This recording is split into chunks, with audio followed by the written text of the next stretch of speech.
Al-Fatihah.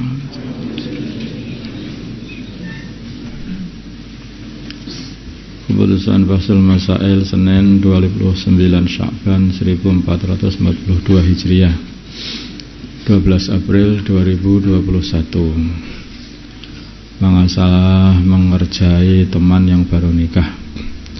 Di sebagian tempat ketika seorang teman baru saja menyelesaikan akad nikah, maka teman-temannya yang lain pun ikut bahagia. Di antara bentuk bahagia mereka adalah teman yang baru nikah itu dilempari dengan tepung, telur, bahkan terkadang disiram dengan barang-barang najis.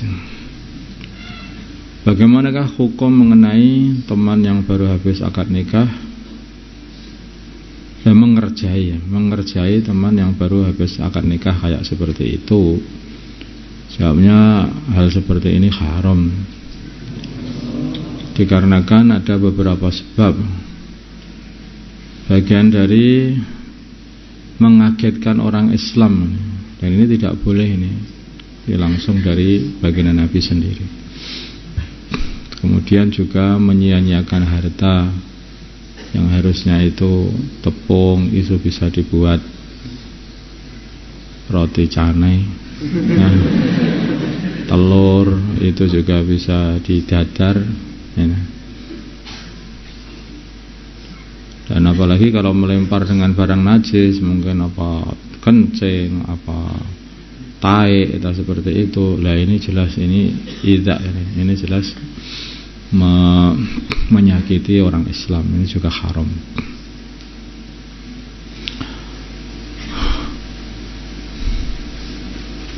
Kemudian yang berikutnya adalah ini membuat satu tradisi yang tidak baik dalam pandangan agama itu. Karena itu di agama nggak ada yang seperti itu. Hati-hati kalau kita ini berbuat sesuatu, bisa-bisa orang awam itu beranggapan ini adalah bagian dari agama, sehingga kamulah yang membuat bid'ah dalam agama itu. Makanya hati-hati. Kalau ada seperti itu, maka harus dihentikan. Harus dihentikan. Kalau orang baru akad nikah, didoakan, barakallahu fiik, barakallahu alaik, gitu. Itu sunnahnya seperti itu. Bukan dilempari tai, ngawur itu dosa. Masalah perbedaan hari raya. Bagaimana cara menjelaskan kepada masyarakat mengenai perbedaan hari raya di beberapa daerah?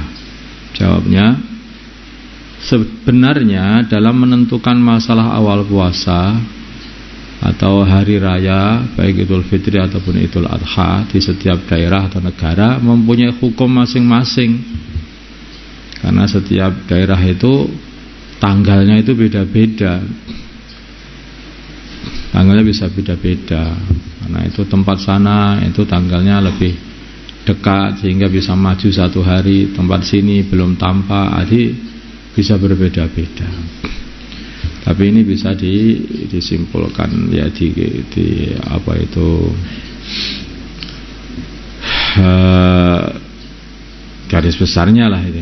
Tapi Imam Subki mempunyai pendapat kalau seumpama di negeri yang sebagian timur hilal sudah dapat dilihat, tanggal sudah dapat dilihat hilal, sehingga hari puasa atau hari raya, maka negeri yang berada di sebelah baratnya harus ikut berhari raya juga, atau juga ikut puasa.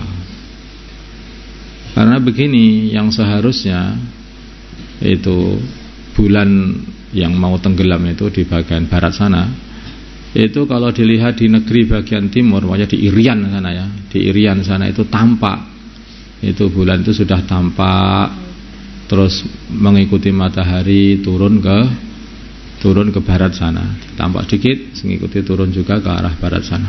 Barat mana? Sana. Nah, terus barat sana. Ikut turun begitu.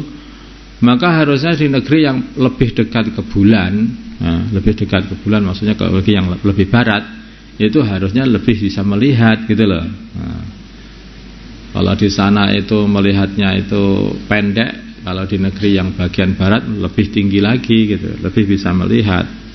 Hanya saja mungkin yang negeri bagian barat itu orangnya nggak mau melihat gitu aja. Tapi makanya itu begitu. Sebaliknya, kalau negeri yang bagian barat sudah belum melihat, memang sudah di ruqyah apapun nggak nampak sama sekali. Seharusnya itu negeri yang bagian timur tidak mungkin bisa melihatnya.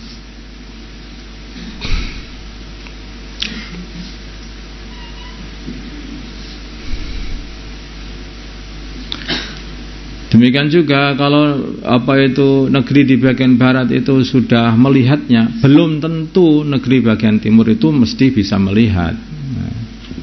Pokoknya bagian Mekah sana itu sudah melihat, di sini belum tentu bisa melihat gitu.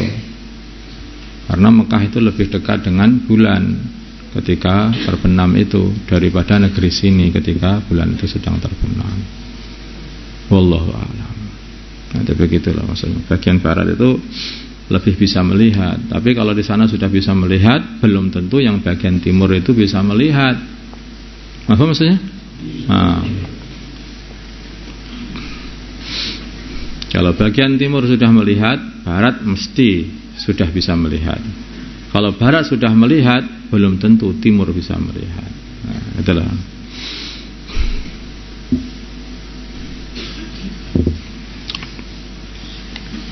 Ini seperti yang diriwayatkan oleh Imam Muslim juga. Masalah dilarang puasa, malah nekat puasa.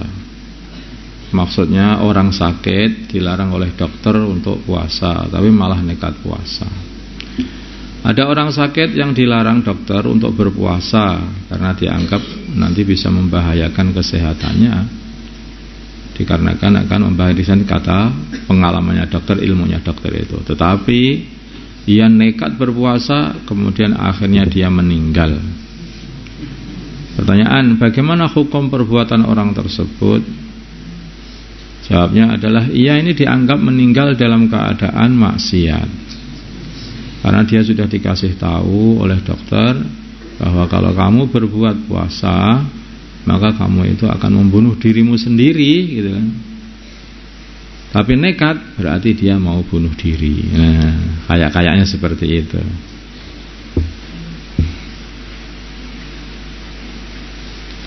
Masalah sholat sunnah bagi orang yang puasa, yang punya qadaan sholat fardu. Sholat sunnah bagi orang yang punya qada sholat fardu. Bagaimana hukum mengerjakan sholat sunnah bagi orang yang punya qada sholat fardu? Jawabnya diperinci. Masalah orang yang punya qada ini diperinci juga. Kalau orang yang punya qada itu meninggalkan sholatnya dikarenakan uzur yang ditimpa syarak, mungkin sakit atau bagaimana, maka sholat sunnah yang ia kerjakan adalah sah dan tidak haram.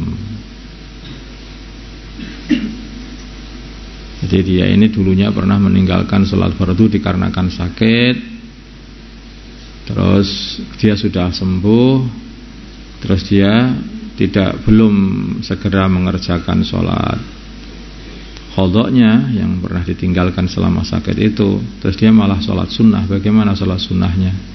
Ya sah dan tidak apa-apa, tidak haram.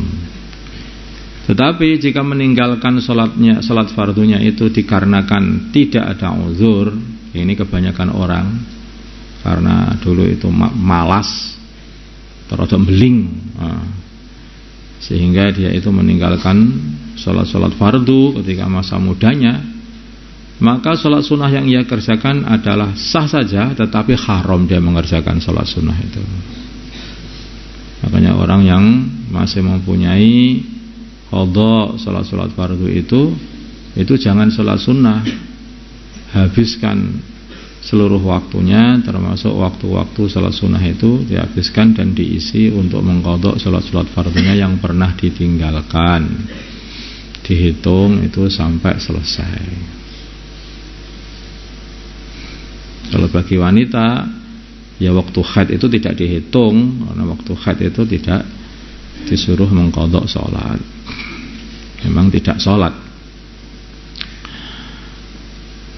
Terus masalah bersegera dalam mengqadha sholat. Masalah pendapat pertama, jika meninggalkannya karena ada uzur, meninggalkan sholatnya karena ada uzur, maksudnya seperti sakit, maka sunnah untuk segera menyelesaikan qadhaan sholatnya. Ya. Jika meninggalkannya tidak ada uzur, gitu saja, atau malas dulunya, sehingga tidak mau sholat, terus baru tobat, terus pengen sholat, nah, maka wajib bersegera mengqadha sholat fardunya itu. Wajib bersegera mengqadha sholat fardunya.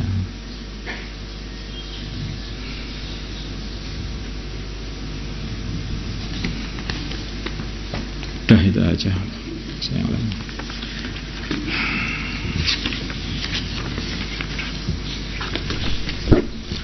اللهم صل على سيدنا محمد وعلى آل سيدنا محمد وما صليت على سيدنا إبراهيم وعلى آل سيدنا إبراهيم بارك على سيدنا محمد وعلى آل سيدنا محمد وعلى سيدنا إبراهيم.